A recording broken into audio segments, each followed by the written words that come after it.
asking what's going to be with the Goyim when Mashiach comes. Will they be destroyed and annihilated? Who cares? Someone asked, who cares? Okay. As a nation, they'll cease to exist, even as individuals. Every individual, no survivors. Not only as a nation, they'll cease to exist, even as individuals. As Goyim, they're gone. Their personality, as they exist bifnei atzmam, as they would exist independently of Klal Yisrael, they don't exist. They're done. In modern terminology, they call it cultural genocide. There's a term for it by the progressives. It's called cultural genocide, and they use the word genocide. So that's the opinion who says that they'll be annihilated. They basically learn there's going to be cultural genocide. That you know what the goyim as they exist as goyim b'fnei atzmam, that's done with. Batul u'mavutul. The Jews run the show in the world, not because they want, because that's what God wants. And it's written in the Torah that the non-Jews admit that is the word of God. If they didn't admit, what's the proof? But in the Torah it says that in every nation you will always be the highlight of the place. Even though we have very small community compared to America, 300 million Americans, 5 million Jews. There's no comparison. But the Jews are everywhere. Politics. All the assistants of Trump, Jews. All the assistants of Sleepy Joe, Jews. Obama, Jews. Everyone around there. Reform Jews, conservative Jews, Chabadnik. There's a terrorist in a building. And this terrorist will kill many Jews. It's just a matter of time because that's what he does all his life. And there's an opportunity to throw a bomb on his head. But maybe a few Arab kids will get hurt. And they say, well, the kids are innocent. How are you going to kill 2, 3, 8 kids that are there in a building? They're going to get killed. So the answer is, if you don't kill those supposedly innocent kids, what would happen later? This one will kill 50 Jews. They will become terrorists one way or the other. So that's what the Torah says. If someone is on the way to kill you now or in a year from now, you can kill him even now, a year before. You don't have to wait a minute before. But the point is right here that Hashem say, do not have mercy on the children. Kill all their children also. Why? There's no difference between them and their children. In 10 years from now, these children will attack you on the way. Non-Jews need to know something. Anti-Semitism destroys societies. I'm not saying it because I'm a Jew. I'm saying it because it's true. No society has survived anti-Semitism. Spain was one of the greatest world powers. Then it had the Spanish Inquisition and the Spanish expulsion of the Jews in 1492. And have you heard from Spain in the last 500 years? It went downhill with the speed of a skier after it kicked out its Jews. Germany was the most vibrant culture in Europe before Hitler.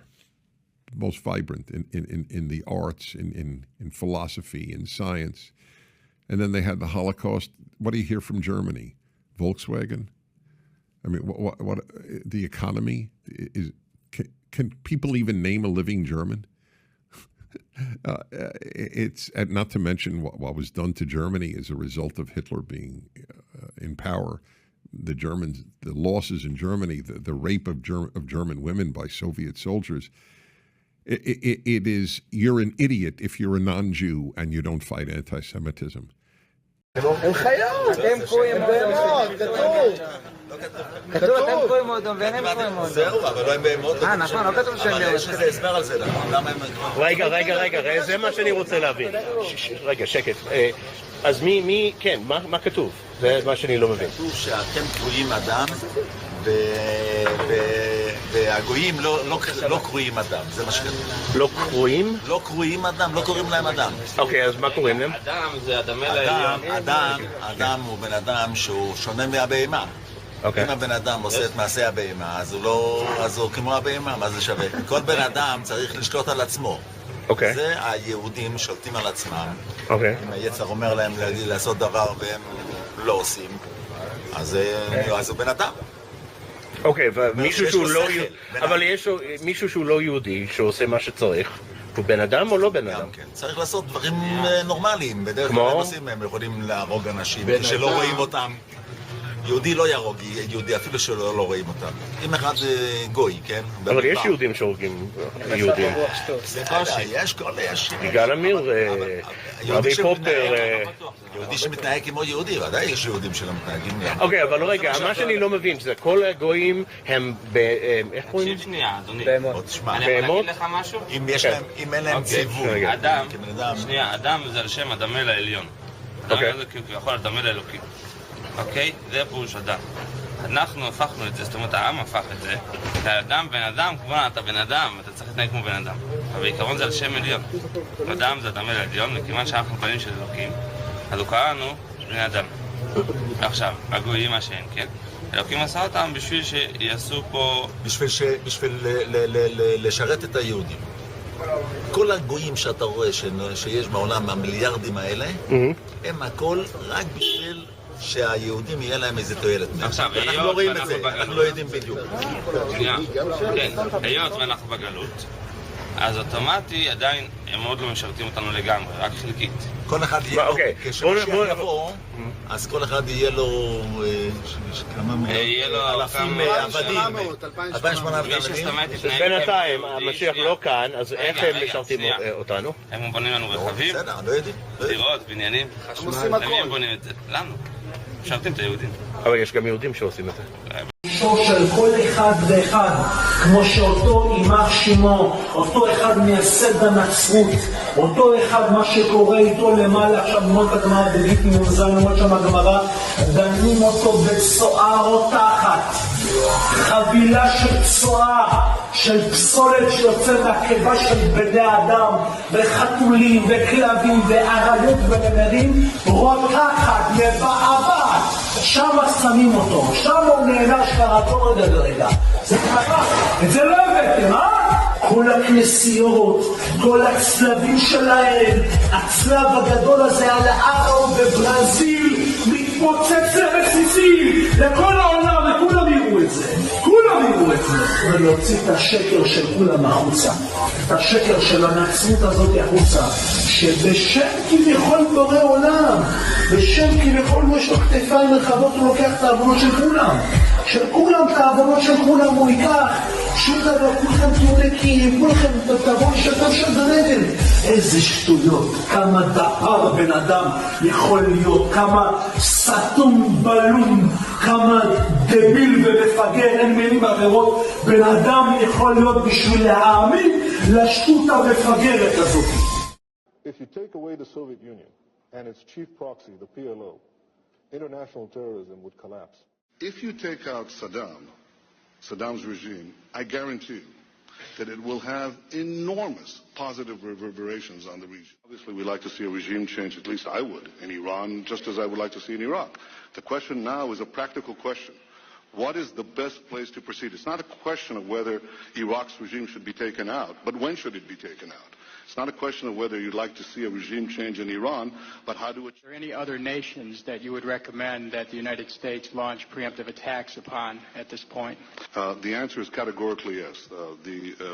The two nations that are competing with each other, who will be the first to achieve nuclear weapons, is Iraq and Iran. But a third nation, by the way, is Libya as well. Libya is trying very rapidly to build an atomic bomb capability. So you have here now three nations. All stand together to stop Iran's march of conquest, subjugation, and terror.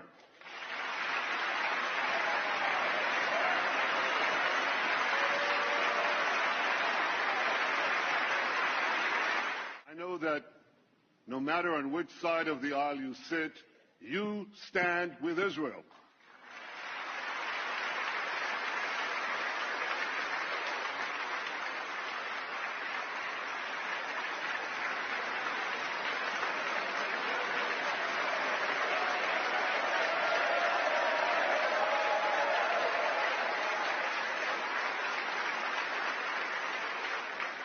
The U.S. State Department, in its 3-volume report on the origins of communism in Russia, published in 1931, reveals how Jewish-controlled German banks, under the leadership of Max Warburg, conspired as early as 1914 to send large payments to Lenin, Trotsky, and others in their attempts to bring down the Tsar.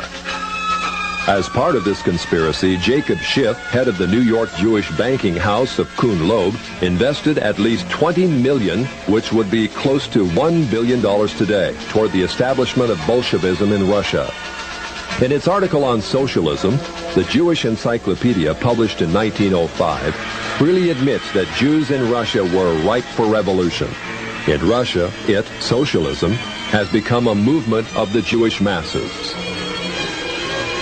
The later Encyclopedia Judaica tells us the communist movement and ideology played an important part in Jewish life, particularly in the 1920s and 1930s, and during and after World War II. The Judaica, in fact, presents an extensive list of the most powerful Jewish leaders of Bolshevism, which included Trotsky, Sverdlov, Zinoviev, Kamenev, Litvinov, Kaganovich, and many others. The Judaica also tells us just how many Jews filled the communist ranks.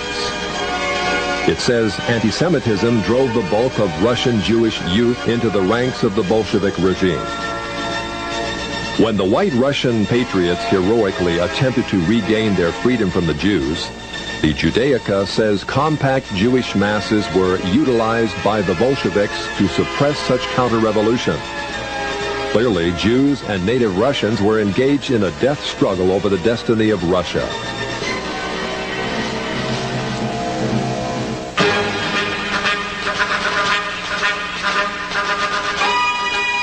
Unfortunately, the Jewish masses won. A rare photo shows the First People's Commissariat. From left to right are Uritsky, Trotsky, Zinoviev, Sverdlov, and Kaganovich, all Jewish. In 1918, intelligence services of the Western powers were buzzing with reports that communism was an international conspiracy fomented by atheistic Jews. British, Dutch, American, and other intelligence reports confirmed that Jews filled the Bolshevik ranks and that as much as 75% of all Soviet commissars were Jewish. In the Illustrated Sunday Herald of February 8, 1920, Sir Winston Churchill commented on what had almost become public knowledge.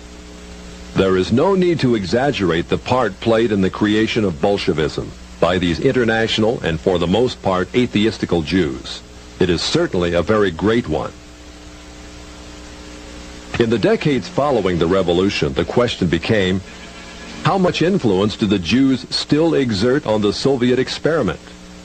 Although many of the Jewish kingpins in Bolshevism perished in Stalinist purges in the late 30s, none other than Nikita Khrushchev gives us an eye-opening view of just how many Jews were still in the Soviet government. Speaking to a delegation of French socialists, Khrushchev admitted in 1956 the government has found in some of its departments a heavy concentration of Jewish people, upwards of 50% of the staff. Because communism has historically been top-heavy with Jews, the Soviet policy of so-called anti-Semitism, much protested by Jews in the West, may in reality be but a ploy to distract the world from communism's Jewish past. Although most Jews have indeed been removed from high-profile positions in the Soviet hierarchy over the last 30 years, still Jews remain highly favored when it comes to immigration to the prosperous West. Since World War II, more than 1 million Jews have been allowed to leave the Iron Curtain, sometimes in waves of up to 52,000 a year. This contrasts to the grim reality that if even one Gentile attempts to escape, he would be lucky to receive only 15 years in prison. Jews, then, have played an enormous role in the Soviet experiment. Yet, as the Jewish Encyclopedia, in its article on socialism, again tells us, the passion of many Jews to socialize the world was not confined to Russia. As peddlers of socialism, it tells us, Jews must be reckoned among the pioneers of the socialist parties in America. As a case in point, a flood of socialistic Jews entered the FDR administration and helped pioneer the New Deal for America.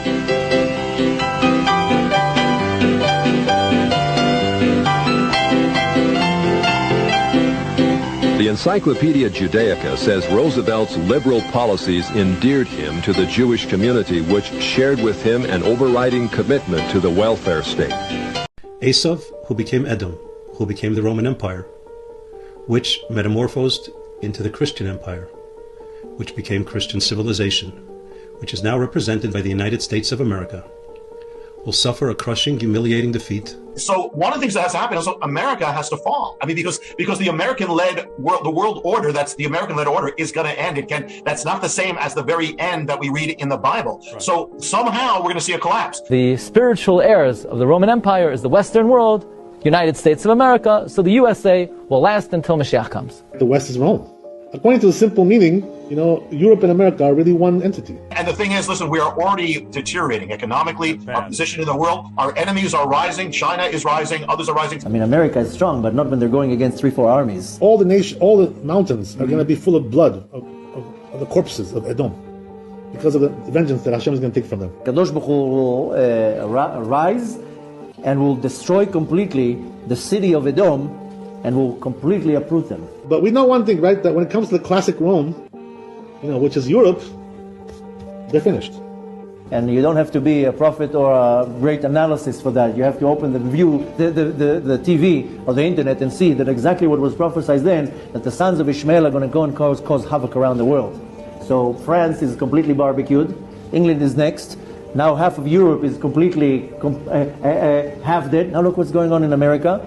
So, now in a country near you. If America doesn't turn back, which it's not looking like that now, we are going to see a collapse of the entire world order. Once we will leave this place, Hashem will bury America. That's what's going to happen. Not because I'm some kind of a prophet. I'm not giving you any prophecies here. I'm just describing to you a divine formula. But regarding Esau, Edom, we stress their complete destruction, and that God will throw them into the endless pit of darkness and oblivion. First of all, I have the greatest sympathy for all innocent people who die in war, but the Jewish experience is not unique. I happen to be of Ukrainian descent, and 7 million of my people were murdered, and a disproportionate number of the perpetrators of these crimes in the Ukrainian famine happened to be Jews. Trotsky, Beria, Dzerzhinsky, and I'd like to know when I'm going to get my reparations for my murdered relatives. Okay. That's also another issue. We'll take a break and we'll answer when we come back. You had a question, sir. Yes, I am a Holocaust survivor, and I'm the only one left from a family of 7. I would like to reply to the gentleman that said that 7 million Ukrainians were killed. The Ukrainians were the biggest collaborators with the Germans. They were even hired and worked in the concentration camps to help exterminate the Jews. But do me a favor. Let's not go back and forth from one race to another. Let's answer the question about the Holocaust. You were there. We have a very beautiful The first example of what Foxman is talking about was a meeting with a special advisor to the Ukrainian President Yushchenko. The Ukrainian government would like to distance itself from the embrace of the Russians and strengthen its ties with the West, most especially the United States. They believe that the Jews can become their allies in the U.S. Congress. We come to celebrate your democracy, but we also come with mixed feelings. The history of the Jewish people in this country is primarily one of tragedy. We would like to see a more active, a more aggressive approach to dealing with issues of anti-Semitism. It took a long... Foxman is concerned about the Ukrainian government's comparison of the famine in the Ukraine before World War II with the Holocaust. The one thing that you need to be sensitive about is not to link it with the Holocaust. I know. Be careful that it not be played as your genocide, our genocide, because that will be counterproductive.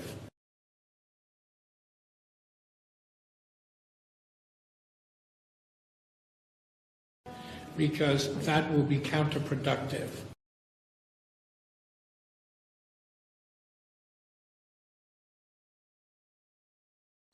Because that will be counterproductive.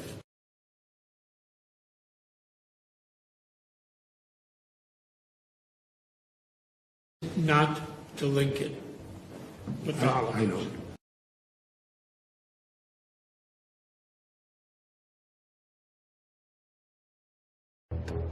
I was impressed by the way Foxman handled the meeting. but it also raised some questions for me.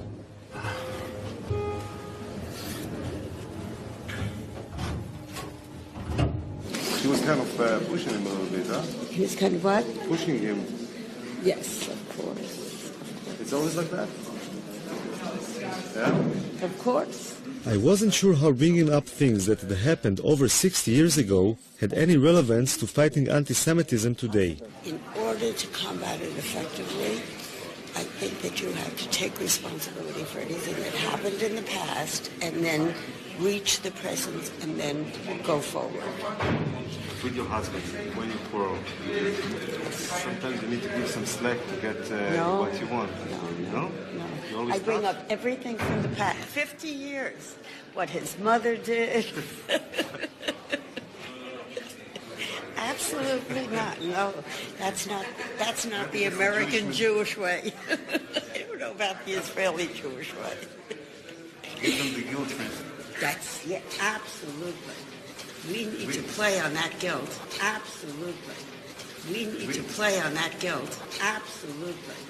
We need to play on that guilt. Why is the white man always vilified for this when it was the Jewish ships and the Arabs that were actually the biggest part of the slave trade? You have to look at who is dominant in history as far as academia, literature, the publishing houses. Most of them are Jewish ran. It's just like with the mafia. Most people think Italian when it comes to the mafia, but it's really Jewish. Jews were behind the books. Meyer Lansky was the banker of the mafia. He handled the books. So it's like with everything else. The Jews will be behind the scenes. They'll put the blame on whites. They'll put the blame on Italians or the blame on others. That's how they stay hidden to do their thing. In 1987, there was an MMR vaccine that was being used in Canada, produced by SmithKline Beecham, and that vaccine caused meningitis. It was quickly recognized, and that vaccine was withdrawn. However, in the same month that it was withdrawn in Ontario, it was licensed in the UK. The name was simply changed from Trivirix to Pluzirix. In the UK, it was used for 4 years, and likewise it caused meningitis and had to be rapidly withdrawn. It was a public outcry. There was an acute loss of confidence by the public in vaccine policymakers, and the vaccine should, at that point, have been destroyed. But it wasn't. It was then shipped to developing countries like Brazil, where it was used in a mass vaccination campaign, and again resulted in an epidemic of meningitis, which was entirely predictable. Zionism is indeed the philosophy or the movement of people who want to establish a new Israel as the center of a one-world government. In order to accomplish their goal, they, however, had to do one very important thing. They needed the support of the worldwide Christian community. They needed the churches on their side. So, in the 19th century, before Israel was founded, the Rothschilds worked closely with several people in Christianity. They attracted a man called Cyrus Scofield. He was a convicted criminal lawyer, an expert in fraud and forgery. He was asked to create a new Bible, the Scofield Study Bible. This was the first Bible in all of history to contain hundreds of footnotes. In these footnotes, a new doctrine was introduced into the American Evangelical Church, which says that there was to come a new political, military Israel, and that would be the place where the Messiah would come to rule the world. And they said that would be the fulfillment of the promise that God had made to Abraham. And that would also be the fulfillment of the promise that Christ would return to earth. This Bible was then spread all throughout America through the Moody Bible Institute, and it became the foundation for the current day evangelical theology. Nobody was aware that this Bible was directly funded by Satanists and that it served the agenda to get Christianity on their side for establishing a new Israel that would become the headquarters of their one-world government. And again, I know that all this sounds outrageous to many people who have never heard this before, but you can research this. And I encourage you to do your due diligence. I've studied this for decades and I know what I'm talking about, but it's very difficult sometimes when you talk to people who are not informed, who have simply accepted a certain mindset, who have blindly believed that and who repeat it to everybody else without ever doing their research. But all this is historical fact. The Scofield Study Bible was published by the Oxford University Press, which was owned by the Rothschilds. And this whole theology was first written out by John Darby, whose family owned the most haunted castle in the world, Leap Castle, where 150 dead bodies were found in the cellars and where satanic masses were held. John Darby used all kinds of occult terms in his religious writings. He was involved in many secret societies and occult groups. And he is the one who educated Cyrus Scofield, but John Darby was an employee of the Rothschilds. He worked for the East India Company. The Scofield Study Bible literally said that everyone who supported this new Israel would be blessed by God, and everyone who did not support it would be cursed by God. So fear and intimidation was used to force Christians to be on their side, and they succeeded. In our time, the vast majority of Christianity believes thoroughly that this new political military state of Israel is indeed the fulfillment of God's promise to Abraham. But they haven't got the slightest clue what's really going on here. The whole violent invasion into the land of Palestine, where Muslims and Christians and Jews had been living peacefully together for thousands of years, is based on a misunderstanding of the promise that God made to Abraham. In charge of the CDC that was controlling and telling our government to shut down small businesses and what they recommend for the mandates of the vaccines and Pfizer and all. At the time when COVID was being enacted, I'm going to read off the staff of who was in charge of this CDC. The director of the CDC was Rochelle Walensky, dual citizenship with Israel. She's a Jew. Deputy Director of the CDC, Ann Shawalchik, dual citizenship with Israel, Jew. CDC Chief of Staff, Sherry Berger, dual citizenship with Israel, Jew. CDC Chief Medical Officer, Mitchell Wolf, dual citizenship with Israel, Jew. CDC Director of the Washington office. This is pertinent to the topic. We're talking about COVID, right? Yeah. This is pertinent to COVID. So, I love you, Jennifer. Yeah, please. So, Director of the CDC of the Washington office, Jeff Resnick, dual citizenship with Israel, Jew. COVID SAR, Jeff Zaints, dual citizenship with Israel, Jew. COVID Senior Advisor, Andy Slavitt, dual citizenship with Israel, Jew.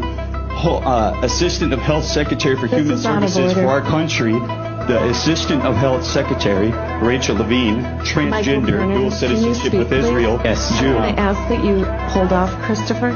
Ma'am, I'm almost done. Mr. Wood, the chair has ruled that your comments are out of order. She's asked you to stop. The chair has... You said Jew. There's nothing wrong with Jew. It's not derogatory. Yeah, exactly. Okay, keep on going. Head of Pfizer Vaccines, Albert Bourla, dual citizenship with Israel, Jew. Pfizer Chief Scientist, Michael Dostin, dual citizenship with Israel, Jew. Moderna Chief Scientist, Tal Zaks, dual citizenship with Israel, Jew. BlackRock, everyone know BlackRock? BlackRock CEO, Larry Fink, dual citizenship with Israel, Jew. I said we're willing to sacrifice our ego, our reputation, and our lives. Yes, ma'am, and I love you, and I appreciate your patience. BlackRock President, Rob Kapitow, dual citizenship with Israel, Jew. The CDC Chief Medical Officer of Johnson & Johnson, Joanne Waldstreicher, dual citizenship with Israel, Jew. Chief Medical Officer of Merck, Michael Rosenthal, dual citizenship with Israel, Jew. Head advisor of the World Economic Forum, Yuval Harari, dual citizenship with Israel, Jew. And that's only talking about COVID. That's not talking about who's in charge of Christopher, you need to stop. About who's in control of the media or the banks. Go on. God bless you. Thank you for your patience. Christopher, you need to stop. Who's in control?